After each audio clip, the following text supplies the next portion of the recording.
We're on page 72 in God's Eternal Purpose. I have a lot of notes on this page, as you can see. Lots of notes. The next 2 pages, there's a tremendous amount of information that I'm going to try to share with you. This class has made me extremely exciting. I'm going to bring stuff to you that you cannot find anyplace else. We're going to go from the Hebrew language. We're going to play with that. We're going to go from ancient history and study a lot of little things here, little things that you would not otherwise know. There's a lot of cross-references that I made here, and I'm going to read to you some of these little notes that I made so many years ago. They're all over these pages.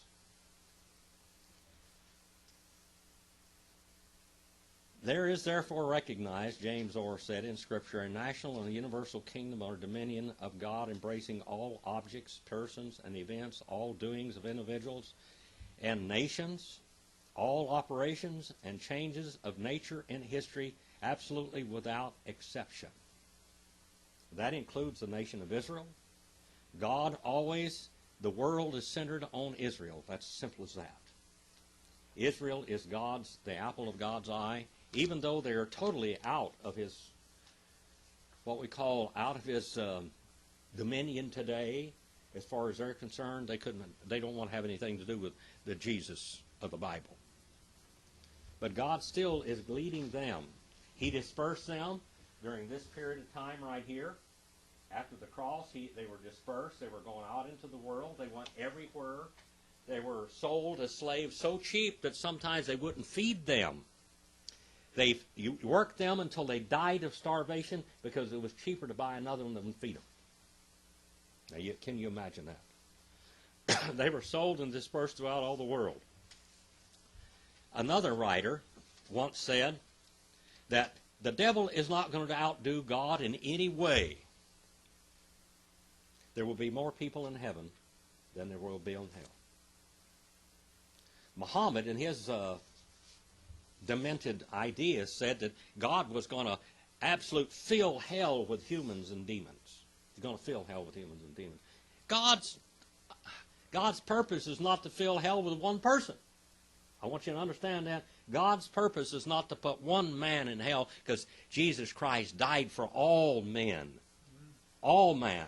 Whether they come to him or not, if they come to him, then the atonement is efficacious. If they don't, it's sufficient, but not efficacious. On down here a little bit further. It says, God's order in his kingdom embraces all realms, including the setting up and tearing down of nations. He does not do this for the mere pleasure of showing his power, but so orders providence that his will may be accomplished among the nations. I've said this before. How many of you studied Western civilization a little bit? How about World War II? Some of you a little bit? We had probably the greatest president in history over the United States during that period of time. Franklin Roosevelt. A brilliant, brilliant genius of a man. A brilliant politician. The more I study about his life, the bigger that I see that he was. A lot of people don't like him today because of his ideas and everything, but I'm going to tell you something, America would not be America today without him. He built America. He built America. He went on his cousin Theodore Roosevelt's premises. When all the things he did, all he did was just follow what Theodore Roosevelt did. But the world got into a war at that time with Germany, didn't they? And Japan was flexing its muscles. Well, Franklin Roosevelt set back. Europe was giving all types of volunteers. Every nation in Europe was volunteering to go into Hitler's war. That's what we called his SS Waffen troops. And you've heard me speak about this before, and I think you've read it. You went and checked me out, didn't you, Brother Roger? This is true. He had all of these volunteer foreign legion that went and joined him because Russia was communist. Now, let me just say a few things about this. This is fantastic. what we call in civilization of the world and the social structure of mankind, this period of time is absolutely gigantic, what's taking place. Because God's going to put Israel back in the land through all of this. Where were many of the Jews? In Russia and Germany. The Germans were killing the Jews and running them off because the Jews were socialists or communists.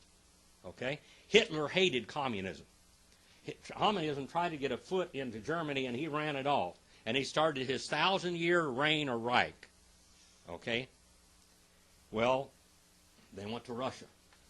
Stalin was absolutely what we call cleansing his whole country. With anybody that did not follow his ideas, he was killing them.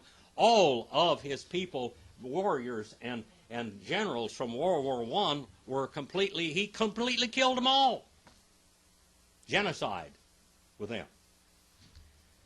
The Jews that were in Russia, they were socialist, what we call communist. Many of them were being beat up there too. There was one woman that, especially that her brother was in the land of Israel, and he wired her and said, come. She had been in prison for her ideas. What Russia's, I mean, they didn't want any of these Jews having the ideas. They were going to build build kibbutz there and have a nation there. So she went to Palestine. And in Palestine, they established these kibbutz, which were total communists in what they were. The communists in Russia went to, the Jews went to Palestine, and they practiced what they believed in Russia, which Russia was going to practice. Russia failed. But Europe was scared to death because Russia was going to take over the world. Do you see the economy of God here? Do you see how, maybe this is more than you can understand right now. But Russia was going to take over the world. Franklin Roosevelt sat back and watched Germany go into Russia and almost wipe them totally out. And by the way, Russia is part of the Western Bloc at this time. They're going to fight against Germany. And the Irish in America would not go to World War II at all. They didn't want to go to World War I because England was involved, and the English don't like, the Irish hate the English. They hate them, especially the Irish Catholics. So Franklin Roosevelt couldn't get us into the war. He started really backing Churchill, sending all kinds of stuff. First of all, he sold him anything, and then he sold it on, gave it to him on credit, and then he loaned it to him. I mean, just one thing after another, he was trying to support so England would not fall. He didn't want England to fall, but he didn't want Russia to be strong enough to turn right around and whoop the world. So he allowed Germany to go in there. They said it would take less than 6 weeks for Germany to go in and completely wipe out Russia.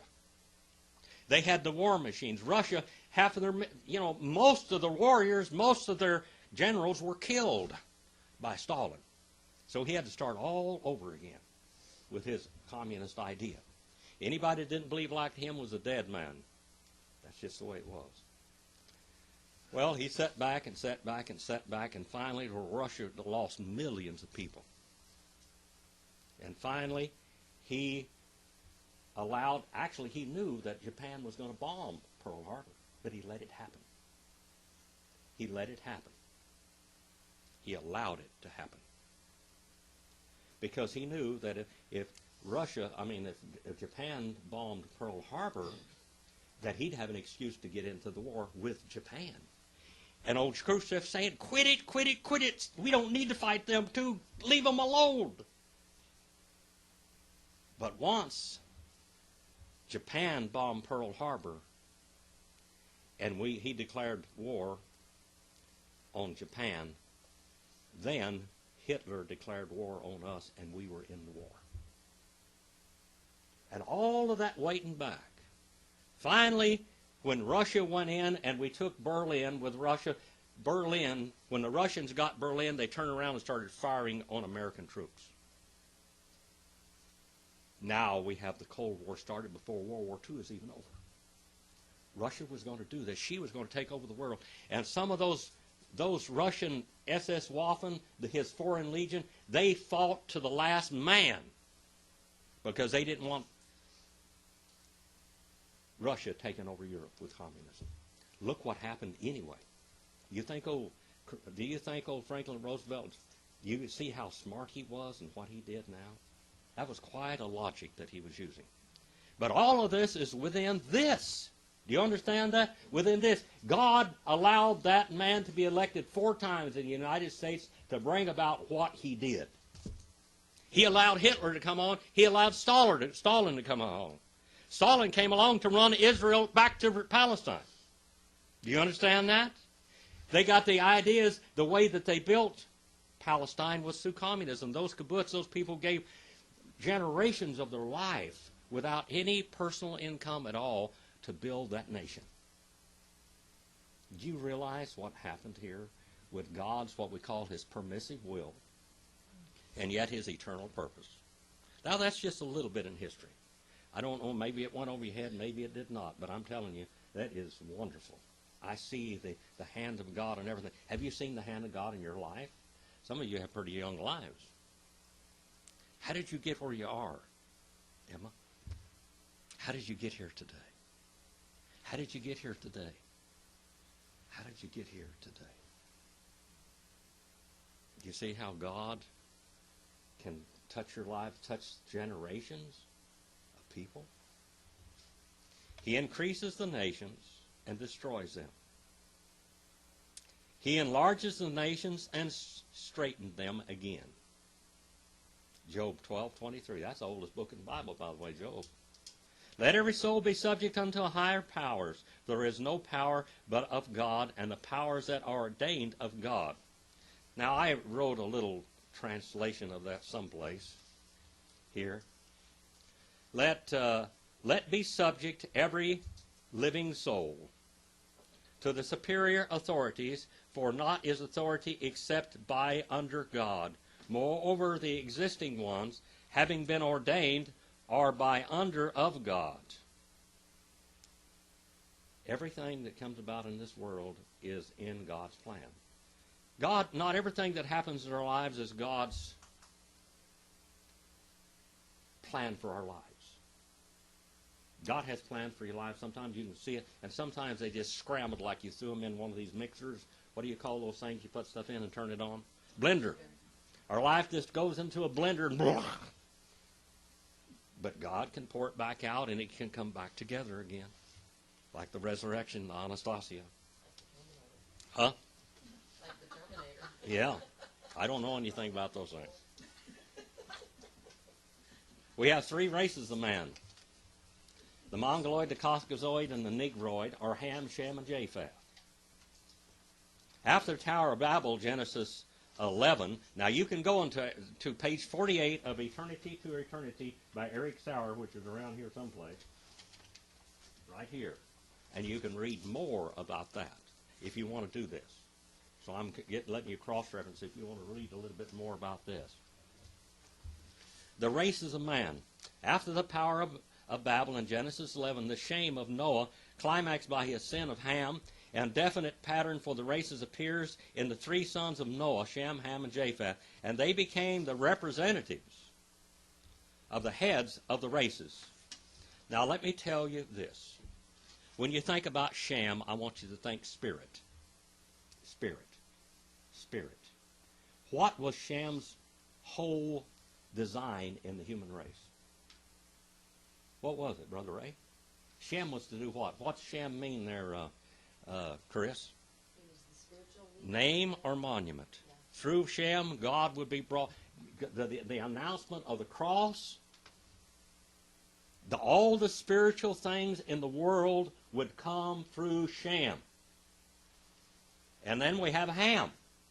All of the inventions and all of the expansions and all of the medicines, everything that was ever designed in this world would come through Ham. All great nations will come through the Hamite race. And then the Japhethite means spreading. Now if you go back to Genesis, the 9th chapter, I'm going to read this to you. 9:25. And he said, Cursed be Canaan. Now that's Canaan. Now we're not talking about Ham here. A servant of servants he shall be to his brothers. And also said, Blessed be the Lord God of Shem. Let Canaan be his servant. May may God enlarge Japheth. Now the Hamites would go out, their languages were diversely confused more than any people on the face of the earth, more than any race of people. But these people are the Chinese, the American Indians, the Egyptians. These are the greatest societies of all of mankind. The greatest societies. The greatest contributors into the food chain, everything, were by the Hamites. Not the Shemites. What were the Shemites? Spiritual, spiritual, spiritual. God blessed them in many ways, but they were supposed to be the heads of the spiritual line. So we have spirit, and now we have body, physical, physis, what we call the physical from the Greek language, phus, okay? Ham, the line of Ham, are the strongest of all the people. The strongest of all the people. And then we have Japheth. And there we have mind and soul in Japheth. The Japhethites would take the Hamite inventions and they would improve upon them and they would conquer the world. It said, may enlarge Japheth and let him dwell in the tents of Shem. Right there is when Japheth will take over the gospel and carry it to the uttermost parts of the world. All of these great writers that we're talking about here, these are Japhethites. They contributed more to the gospel spreading than Israel ever did. Israel tried to squelch the spreading of the gospel, didn't they? So God set them aside for a while. Let him dwell in the tents of Shem and let Canaan be his servant. Now right there is where we have the idea from all the Japheth Anglo-Saxon people that all of the Hamites are supposed to be slaves to them. Okay, that's the idea. And they followed into their civilizations, whether it was in America, whether it was in Australia, New Zealand, down in the South Pacific, wherever they went and took over those civilizations and forbid them to speak their languages, didn't they? And they supplanted it with basically English language, wherever they went. God could not trust in one race all of those attributes. Did you know that? God could not trust in one race all of those attributes. For many, many years, he could not trust one race with all those attributes. That's also a gift. And that's also what we call a putting barriers up. Still on page 72 at the bottom, Noah's blessing and curse upon his sons seemed to form a prophetic background for the subsequent history of the nations. The confusion of the language at Babel seems also to have been accompanied by a confusion of thought. Now, there's a book that I have by Arthur C. Custance, and it's Noah's Three Sons, and it tells you about all of this in that book. Wonderful, wonderful. If you want to go on and read that. Eric Sauer, which is the writer of this book, and a whole set of these books from eternity to eternity, this is a Japhethite. Okay?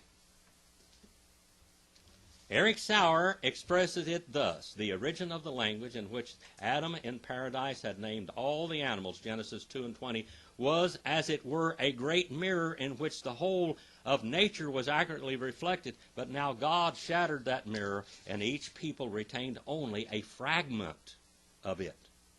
The one a larger, the other a smaller piece. Now each people sees only the piece of the whole. Do you realize after this period of time?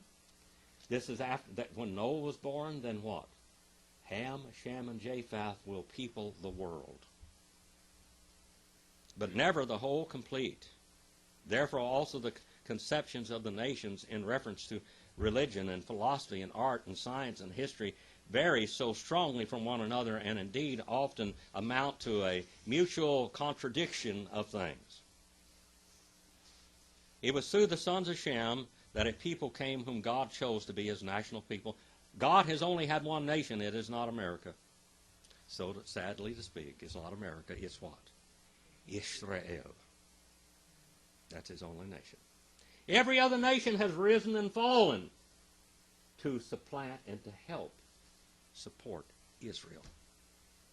They only exist because God is going to carry that nation through, and she will be will rule and reign as administrators of God's kingdom during that 1,000-year reign right there. We live right here.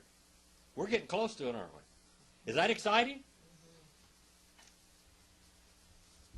God chose to be his nation. Abraham was in this line, and he had a son named Yitzhak. Say Yitzhak. Yitzhak means what, Chris? What does it literally mean? What's the root? Pleasure. Pleasure. Yes. Because Isaac lived for pleasure, didn't he? Isaac lived for pleasure. He chose the son that he was going to bless, Esau, over what God wished. And if God hadn't made him go blind, he would have done that. So God overruled that too. See how God just twists things up? He didn't go blind for a reason, for no reason. Isaac was the father of Jacob, whom he didn't like so well. From whom came 12 sons. The 12 sons headed 12 tribes, their descendants called Israel, which God chose to be his nation. To this nation he gave laws to govern both their religious and civil life. All of God's later dealings with the nations were in relationship to Israel. You hear that?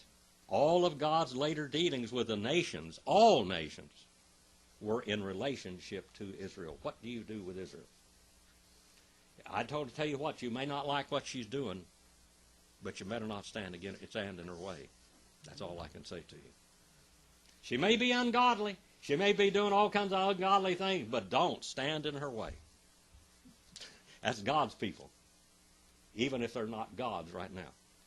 That God had a purpose in the nations is seen in the covenant which he made with Abraham, Genesis 12:3, then passed on to Isaac, Genesis 26:2-4, and later transferred to Jacob, Genesis 29:9-15. This was a continuing covenant, a continuing and everlasting. The Abrahamic covenant is what we call an unconditional covenant. What does unconditional mean?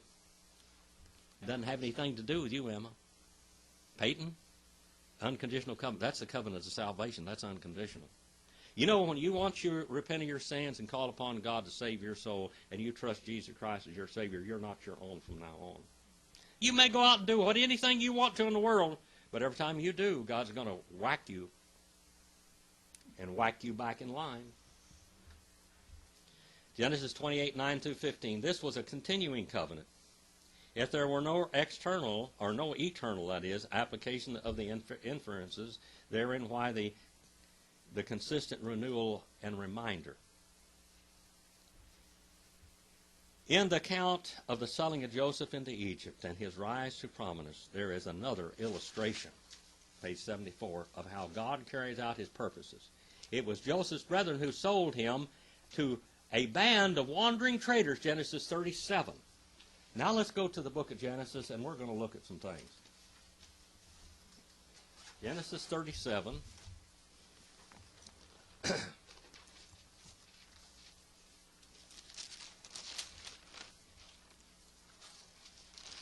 Genesis 37 tells about how Joseph was wrangled, thrown in a well. He was sold twice before he got out of the well. Did you know that? He was sold 2 times before he ever took him out of the well. Judah protected him, by the way. And Judah was a rascal. Now, in 37th chapter, we see all of this taking place. We see that his brothers lie to his father and tell him he's dead. They take his coat of many colors, which is his royal emblem, that he's going to be the what? Leader. The leader, the head, the spiritual patriarch of the family. And they sell him into the Ishmaelites in verse 27. And then some Midianite traders passed by, and they pulled him up. He's been sold once, now he's going to be sold twice before he ever gets out of the well. By this is not really a well. This is an outhouse. They use these old abandoned wells as outhouses where they put all the refuse. He's thrown down there with the refuse. Treated like dirt, just like Jesus was. Where was Jesus supposed to be buried? In a dung pile. That's right. In an outhouse in a dung pile. So we see Reuben, we see Judah, all of these. Then we go to verse number 48. This is a parenthetical chapter in the Bible. A parenthetical chapter. What does a parenthetical chapter mean? When I'm parenthetically speaking, what am I doing? I'm setting aside something. This doesn't belong to this deal, but here we have, I want you to see something in great contrast. What kind of a guy was Judah? And it came about that time that Judah departed from his brothers and visited a certain Adulamite whose name was Hibrah. And Judah saw a daughter there of the Canaanites. Now he gets married to this Canaanite. I'm sorry, where are you at? I'm in Genesis 38. Oh, okay. This Genesis 38 is a parenthetical chapter to show how bad Judah is. And why I think this is to show how bad preachers are. We're scoundrels, just like Judah. Judah is going to be, through him, is going to come the Messiah. Isn't that ridiculous? From a man's standpoint, would you choose this guy to be through the Messiah to come? Would you? No. But God uses all of us sinners to bring about his purposes in the world today. He goes down through here, and God, and then Judah marries a Canaanite. And he has these children by her. She croaks on him. She dies. And he's, in the meanwhile, he marries these boys. He gets this beautiful woman named Tamar, which, by the way, is probably a Shemite. He gets this beautiful one, Tamar, and she marries him to his son, and then God kills that boy. And then he takes and marries him to the other, and God kills him because they're worthless. These boys are terrible. They're scoundrels. I can tell you a whole lot about stuff in here, but we won't go into all this. We're just going to get the lesson, okay? And then it says 3 months after Judah was informed, first of all, his wife dies now, so now he's going to go to a house of prostitution. Up on this one place where they go there are temple prostitutes come down there and sell themselves for their gods. And he goes by there and he buys one of them, he thinks. But come find out it's his daughter-in-law that he won't give his last son to because he's afraid God's going to kill the boy. So he cohabits with her, and she gets pregnant 3 months later now. That was about 3 months later that Judah was informed, your daughter-in-law, Tamar, has played the harlot. What does Tamar mean? That palm tree. Palm, tall, picturesque. Has played the harlot. Bring her out here and let us burn her alive. They're going to burn her up. He's going to want to burn her up now. And I told you a little story about, when he was going to pay her for her services. He doesn't have anything to pay her with right then, so he gives her his belt and he gives her his staff, which got the whole lineage of the family on it, and the belt has the same thing. And what else did he give her? Her signet ring, where everything is pressed into clay or whatever. That's his signature. Now this is what happens. She gets pregnant. She's going to have twins. It was while she was brought out that she sent to her father-in-law saying, I am with child by the man to whom these things belong, and please examine and see whose signet ring and cords and staff these are. Now let's see what he says. And Judah recognized them and said, she is more righteous than I, inasmuch that as I did not give her to my son, Shelah. And he did not have relationship with her again. And it came about the time she was given birth that, behold, there were twins in her room. Look at this again now. We see this over and over and over in the Bible. Moreover, it took place while she was giving birth. One put out his hand, and the midwife took and tied a scarlet thread on his hand, saying, this is the one that came out first. Sounding like Esau and Jacob. But again, it came about as he drew back his hand that, behold, his brother came out, and she said, what a breach you have taken for yourself, and she named himself Perez. Guess who the Messiah comes through? Perez. He outran his brother, didn't he? His brother hand came out first, but then he comes out first. And afterward, his brother came out and had the scarlet thread on his hand. And this is what we have, the rejection of the firstborn. When you're born the first time in this world, you are rejected by God. You must be born again. And now we have the 39th chapter. We see the ridiculous, promiscuous infidelity of Judah. And then we go to Joseph. Let's look at Joseph. We have a total contrast here that is completely different than anything else. So Joseph had been taken down to Egypt, and Potiphar.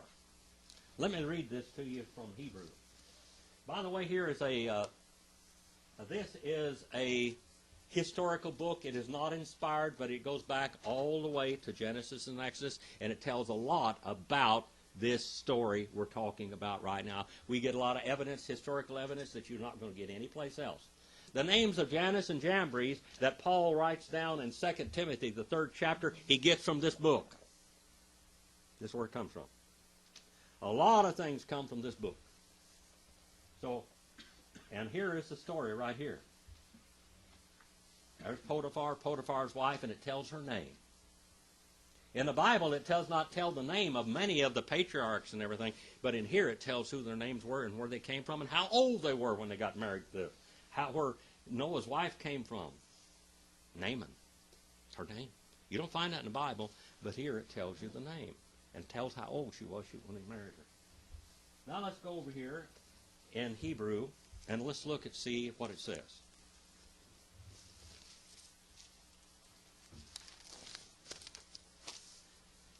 We Yosef, Harad Mitzrayimah. That's what it says in Hebrew. Now just bear with me for a moment. Wayik Nihu Potiphar Saris Pharaoh Sar Hadabahomim Hatabahim Ish Mitzri Miyad Hai Yish Mi Leim Asher Hodri Dihu Shama. Now let's go back and see what it says. And Joseph. What does Joseph mean? To increase, to multiply. Having been brought down to Mitzrayim. Mitzrayim means what? Remember? Land of red mud and canal banks. That was the irrigated land. Because these people, their civilization was much advanced over the Canaanites or anybody else.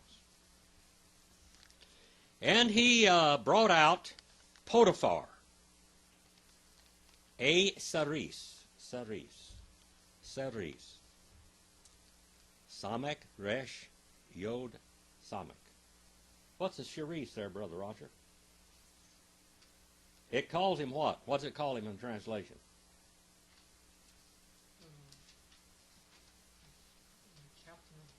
All right. Here in Hebrew, it says he's a eunuch.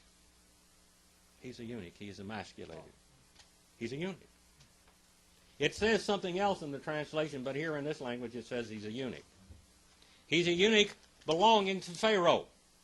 Now Pharaoh, what this guy is the head slaughterer. He's what we call the inspector. In there, in my library in there, I have a book called The Jungle. The American, what we call the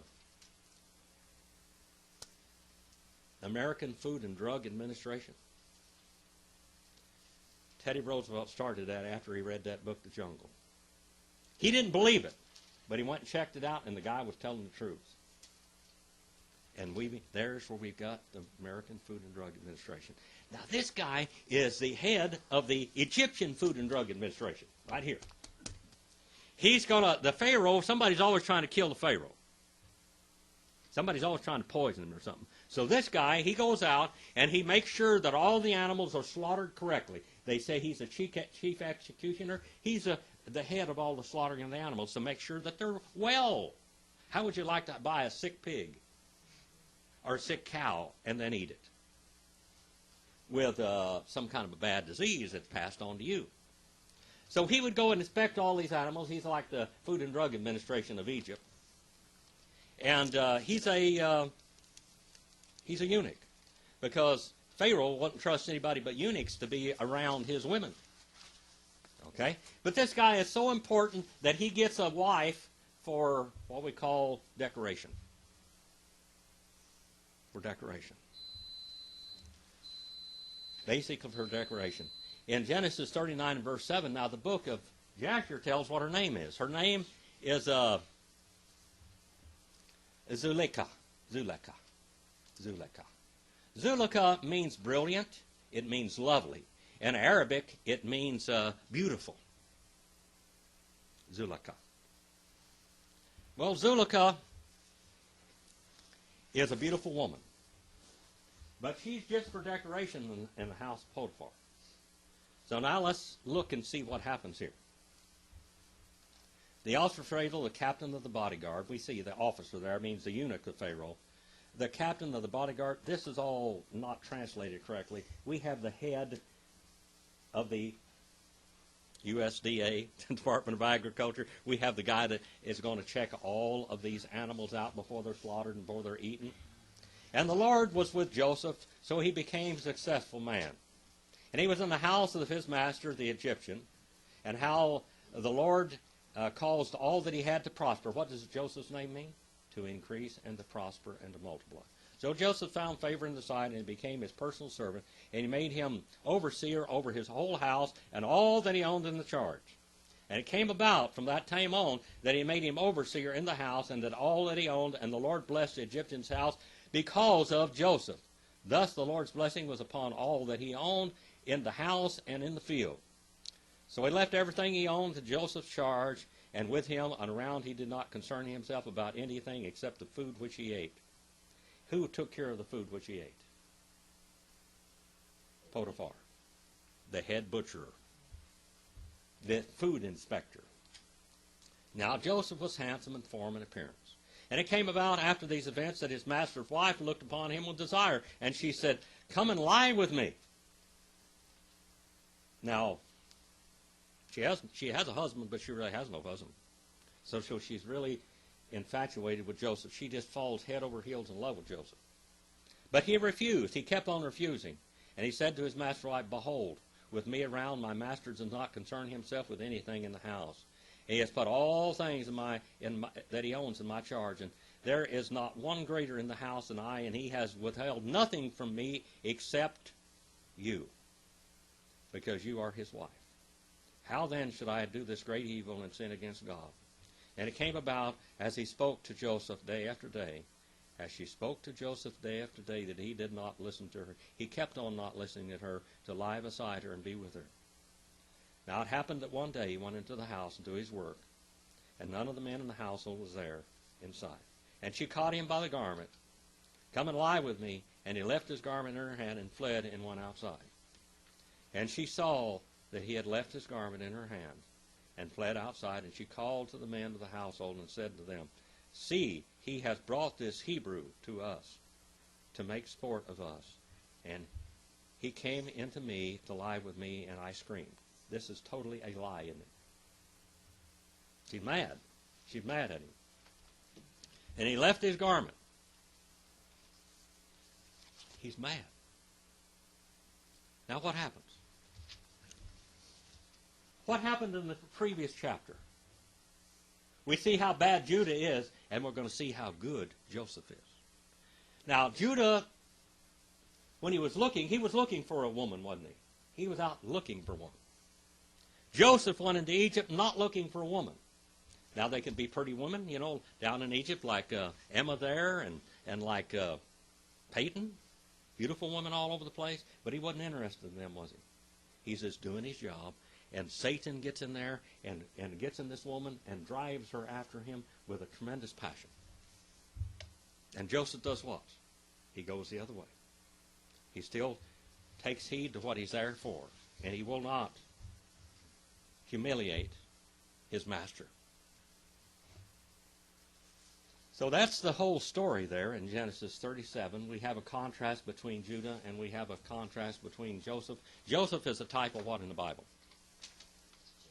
He's a type of Jesus. In 70 different ways, he was a type of Christ.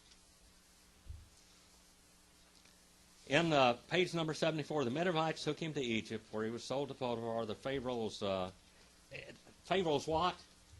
His chief meat inspector. So Joseph said, "For God did not send me before you." He said he did send me before you to preserve life. Genesis 45 and verse 5. In Egypt, Joseph was a faithful servant, but landed in prison because of the lying, false-hearted, what's her name?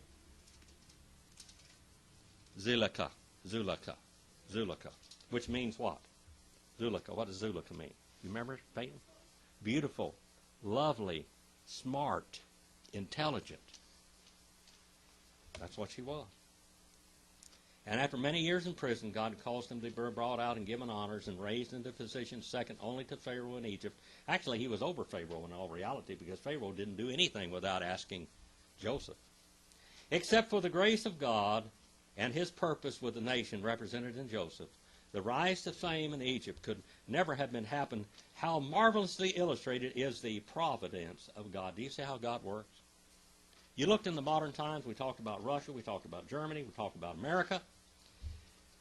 We talk about where Israel got her ideas that built the nation so quickly, and now the nation of Israel is a socialist democracy.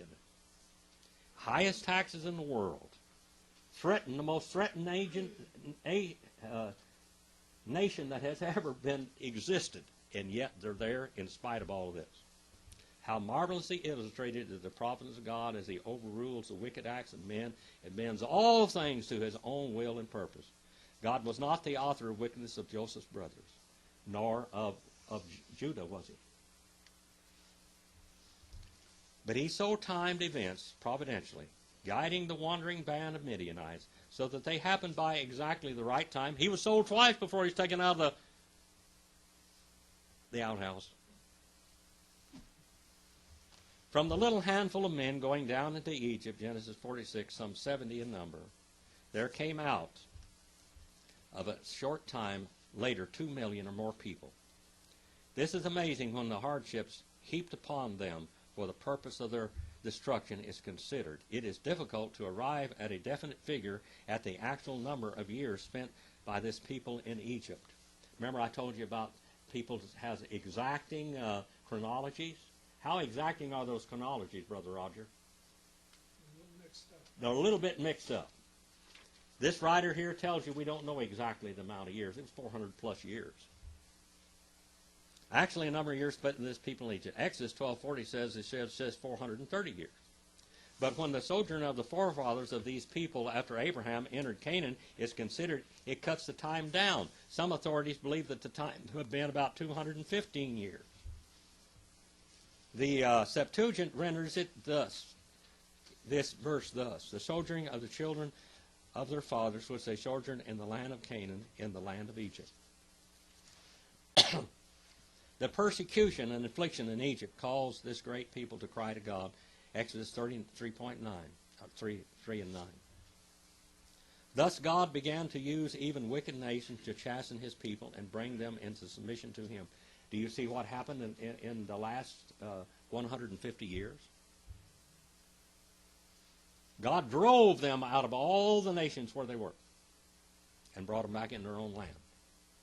God could have wiped out their enemies without the many contests with Pharaoh's magicians, but he was conditioning his chosen people for higher things. He had lessons of grace and redemption to teach them, which would exalt him. His desire to be honored in man and the nation, he had chosen continued unabated in his preservation of this nation. From them was to come the Redeemer in whom all his desires would be fulfilled. Moses was providentially prepared by God for the task of delivering his nation from bondage. His preparation was twofold. First, had 40 years of training in the secular things under the greatest teachers of that day in Egypt, which were the greatest minds of the world at that time. If you don't come over here to America, because they were doing the same thing in America, building the same great empires here that they were over there in Meso and South America. Exodus 2. All the wisdom of the learned men of that time was his to learn while in the king's palace. Still another 40 years were required in the school of experience with God on the backside of the desert, out there herding sheep, which are dumber than dirt. It was over this same ground that he was later to lead Israel. Thus, God's providence is seen in working out this purpose, his purpose. Now, sheep are what we call dumb, but boy, they're the most loving creatures. You can make a pet out of a sheep and nothing flat. They just love you. And they trust you. Absolutely. Led as a lamb to slaughter, it says. All of those Jewish people had on the day of Yom Kippur that week, they had to take that sheep in their house and had to love it and look at it and care for it, and then it was led to slaughter. And the sheep just went on just like he was just happy. On the Passover night, Exodus 12, Israel learned the lesson of redemption by blood. In their departure from Egypt, they learned that grace does not abandon after the hour of deliverance. The Red Sea parted for them, and God's mighty power was shown in the death of the enemy. How mightily does God work to preserve his own? John 10, 27 through 29. God's eternal purpose in the nation is seen in the giving of the law. Was there a law before the law of Moses? The law of Hammurabi. The law of Hammurabi, which very closely resembled that. How could man be fair to other men? Nations. Where do you think they got that law, by the way? Where do you think they got the law of Hammurabi? Where do you think they got it? Go back over here in human conscience after the flood. What did God do? He established human government, which requires laws, doesn't it? And he set down those laws, and the camaraderie was taken out of that law. And then we see the law of Moses, the exacting law of God, which shows forth the Messiah to come. God's eternal purpose in the nation is seen in the giving of the law. After crossing the Red Sea and launching upon the journey, Israel was filled with exultation and sang a song of praise to God. A long, hard journey lay before them, and a path they filled with many trials was to be theirs before they reached their destination. An even greater song of adoration and complete triumph shall be sung by the nations of the redeemed in eternal glory when life with all of its testings of faith has been forever left behind. Revelation 15, 2 through 4. God issued a challenge to Israel at Sinai, Exodus 19, 3 through 7, and Israel presumptuously answered God. What did they say, Brother Ray? When they read the law, thou shalt not commit adultery, thou shalt not covet, thou shalt not bring false witness, and they said every time, amen, we'll do it, we'll stand behind it. How far does that word amen come from? Where does it come from, Chris? It means to prop up. Prop up. What language does it come from? I don't know. Roger. Persian. And it goes into what language? Hebrew. Then it goes into Greek. And then it comes into English, and it's the same word. Same word. Let's finish reading this, and I'm going to turn you loose. And all that the Lord has spoken we will do. Exodus 19 and verse 8. They chose law rather than grace. However, in no sense did the covenant of law abrogate, that means take the place of, the covenant of grace that God had made with Abraham. At Sinai, Israel taught the lessons of the holiness of Jehovah, of their own sinfulness and weakness through failure, and of the goodness of Jehovah through the provision of the priesthood and sacrifice. God's turning to a particular nation, Israel, is no sense relieve the nations of their obligations to recognize him. We will start right there this next week. Okay, thank you for your attention. Let's have a word of prayer. And you want to dismiss us in prayer, brother? Jesus, I thank you that we can come here today and learn all of this. Even though we don't understand it right now, that we'll get it a few years from now. And in Jesus' name, amen. Amen. Someone will get it in a few years from now. Yeah. I'll wait another few years after.